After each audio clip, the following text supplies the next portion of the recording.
حضرت عبدالرحمن بن ابی بکرہ رضی اللہ تعالی عنہما روایت کرتے ہیں کہ حضرت ابو بکرہ رضی اللہ تعالی عنہ نے اپنے بیٹے جو سجستان میں قاضی تھے ان کو لکھا کہ غصے کی حالت میں دو بندوں کے درمیان فیصلہ نہ کرنا۔ میں نے سرکار دو عالم صلی اللہ علیہ وسلم سے سنا، آپ صلی اللہ علیہ وسلم نے فرمایا، حاکم دو بندوں کے درمیان غصے کی حالت میں فیصلہ نہ کرے۔ سرکار دو عالم صلی اللہ علیہ وسلم کا فرمان ابو بکرہ رضی اللہ تعالی عنہ نے اپنے بیٹے عبید اللہ جو قاضی تھے ان کی جانب لکھا۔ شریعت میں چند سزائیں مقرر ہیں، 5 یا 6 سزائیں۔ زنا کی سزا ہے، شادی شدہ ہو غیر شادی شدہ ہو۔ شراب کی سزا ہے، ڈاکو کی سزا ہے، چور کی سزا ہے، اور قتل میں قصاص ہے، اگر پیسہ لے تو دیت ہے۔ یہ 4-5 بڑی سزائیں اسلام نے مقرر کی، باقی سزائیں مقرر نہیں ہیں۔ باقی معاملہ قاضی پر چھوڑ دیا۔ دین اسلام کی کسی رکن کی کوئی خلاف ورزی کرتا ہے تو اسے کیا سزا دینی ہے وہ قاضی پر چھوڑ دیا۔ ایک بندہ نماز نہیں پڑھتا، روزہ نہیں رکھتا، زکوٰۃ نہیں دیتا، کوئی ایسا عمل کرتا ہے تو اسلام نے اس کی سزا مقرر نہیں کی، قاضی پہ چھوڑ دیا۔ زمین کا جھگڑا ہے آپس میں، 2 بھائیوں کا رشتہ داروں کے ساتھ کسی کا جھگڑا ہے، کسی نے گالی دی، مارا، آپس میں لڑائی ہو گئی، یہ تمام معاملات قاضی پر چھوڑ دیے کہ قاضی اپنی رائے کے مطابق جو فیصلہ دے گا اسے نافذ سمجھا جائے گا۔ تو اسی وجہ سے سرکار دو عالم صلی اللہ علیہ وسلم نے فرمایا، قاضی اگر کسی ایک کی بات سن کر غصے میں آ جائے تو غصے کی حالت میں فیصلہ نہ دے، اس لیے کہ جو مناسب سزا بنتی ہے غصے میں آ کر اسے زیادہ دے دے گا۔ انسان خطا کار ہے، غصے میں بسا اوقات سزا تھوڑی بنتی ہے، لیکن دوسرے پر جب غصہ آئے تو بندہ کہتا ہے نہیں اس کو تو اور سزا ہونی چاہیے، تو جو قاضی لکھ دے گا اس کو وہ سزا ملے گی۔ تو اس لیے منع فرمایا کہ زیادہ سزا مت دی جائے۔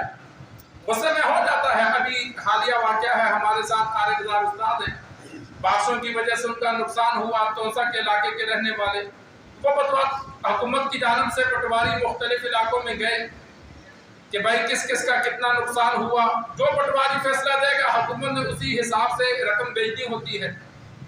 وہ کہتے ہیں ہمارے محلے میں آیا تو ایک بندے کے پختہ مکانات تھے، اس کو نقصان بھی نہیں ہوا، ادھر سیلاب نہیں آیا، بارشوں کی وجہ سے کچھ مکان گرے ہیں، تو کہتے ہیں وہ بندہ بار بار کہے میرا نام لکھ، پٹواری کہ یار تیرا کوئی نقصان نہیں ہوا، خدا نہ کرے میں لکھ کے لے جاؤں پیچھے ٹیم آ جائے تو میری نوکری کو خطرہ ہو جائے گا۔ اس نے جب نہیں لکھا تو بندے نے 2-4 گالیاں دی، برا بھلا کہنا شروع کر دیا، تو پٹواری نے تھوڑی دیر برداشت کیا، لیکن جب دیکھا کہ اب کوئی بول نہیں رہا تو پٹواری نے غصے میں آ کے کہتا پورے علاقے کی وہ لسٹ ہی پھاڑ دی، سب کی پھاڑ دی۔ اس نے کہا میں کسی کا نہیں لکھتا، کہتا میں لکھ دیتا ہوں اس علاقے میں کوئی نقصان نہیں ہوا، پورا علاقہ کلیئر ہے۔ لوگوں نے کہا یار یہ تو نے کیا کیا؟ انہوں نے کہا یہ مجھے گالیاں دے رہے ہو، تم تماشا دیکھ رہے ہو، تمہارا کام تھا اس کو روکنا، تم نے روکا نہیں۔ اب وہ غصے میں آ گیا، اس نے سب کہانی ختم کر دیا، لے بھائی جان چھوٹی، اب وہ پٹواری ہے وہ جو مرضی کرے۔ تو یہ غصے میں بسا اوقات انسان ایسا فیصلہ کر بیٹھتا ہے تو سرکار دو عالم صلی اللہ علیہ وسلم نے منع فرمایا۔ اور اسی طرح انفرادی طور پر بھی، چلو ہم قاضی نہیں ہیں، جج نہیں ہیں، لیکن جو انفرادی طور پر بھی ہمارے نوجوان غصہ آتا ہے تو فیصلہ کر بیٹھتے ہیں، خاص کر طلاق کا معاملہ ہوتا ہے، غصے میں آتے ہیں 3 طلاقیں دے بیٹھتے ہیں، پھر کہتے ہیں مولوی صاحب کوئی حل نکالو۔ بھائی حل چھوڑا نہیں ہے، مولوی صاحب کیا حل نکالے؟ دین مولوی کے ہاتھ کا لکھا ہوا تو نہیں ہے، دین اسلام متعین ہے، اس میں تبدیلی نہیں ہو سکتی۔